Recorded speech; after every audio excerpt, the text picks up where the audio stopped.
Hi.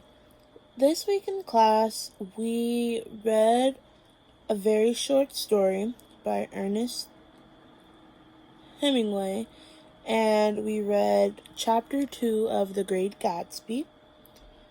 So, for a very short story, this short story was at the beginning very confusing for I'd say a lot of people. I really did not understand what was happening.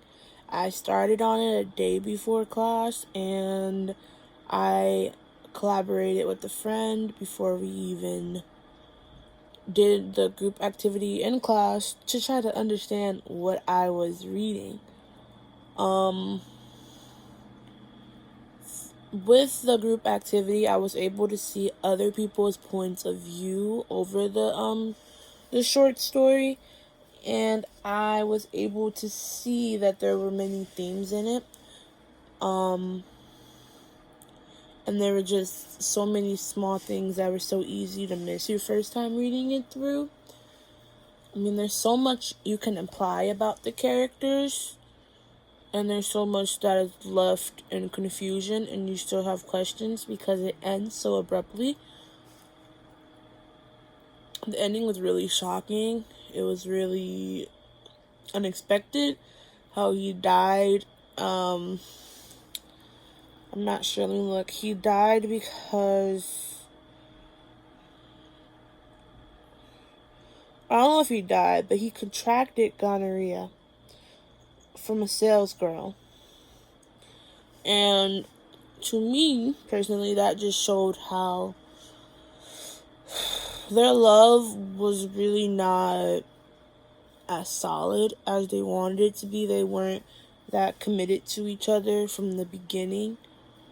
In my group, people said that they were planning to be married. It was going to be a marriage of convenience, not really a marriage of love.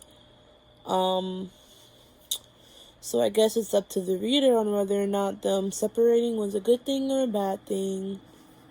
For The Great Gatsby, Chapter 2, we got to see more about Tom's character this week in Chapter 2.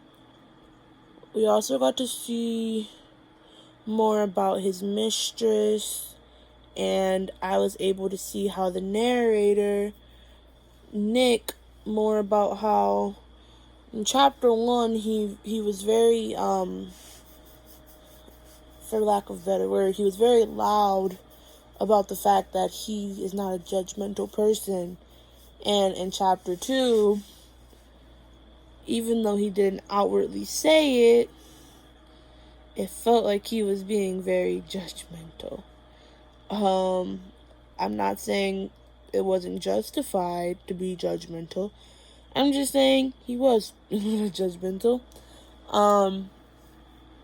I mean, I guess the part that shocked everybody out of chapter 2 was the ending. You would think you want to keep your mistress happy. I mean, they're both cheating on their partners. Myrtle is cheating on her husband. Tom is cheating on his wife, Daisy. And I would think you'd want to keep Myrtle happy, somewhat. But his relationship with Daisy is very odd and confusing to me because it seems that he doesn't love her because he has a mistress. But he's so defensive when Myrtle says Daisy's name, and he punches her in the nose. That part shocked me. It caught me off guard. I wasn't expecting it. It just showed Tom's character of being a very, domineering man who just thinks the world is his and that he can treat anything the way he wants without respect. Yeah, I'm not liking this Tom character. Everything else in the chapter was just showing me more about just the dynamic of Tom and Myrtle before the incident of the punching. It showed me like just their dynamic and how he treated her really disrespectfully in public, which is also kind of weird that he would take her out in public and he has a wife. Like, was he even trying to hide it? I'm not sure. I don't know, I guess like my main takeaway is that like I now know that Tom is not a good person. That's what I learned from Great Gatsby chapter 2. Tom is not a great person. But I don't think anybody in this book really is going to prove to be that much of a great person.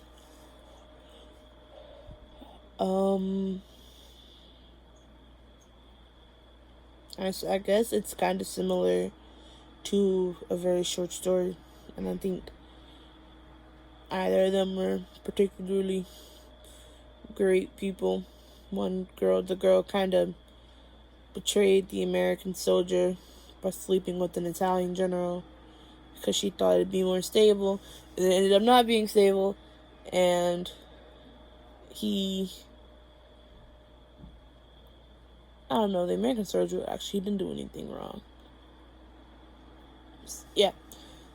So yeah, I guess my reflection is that people aren't good people.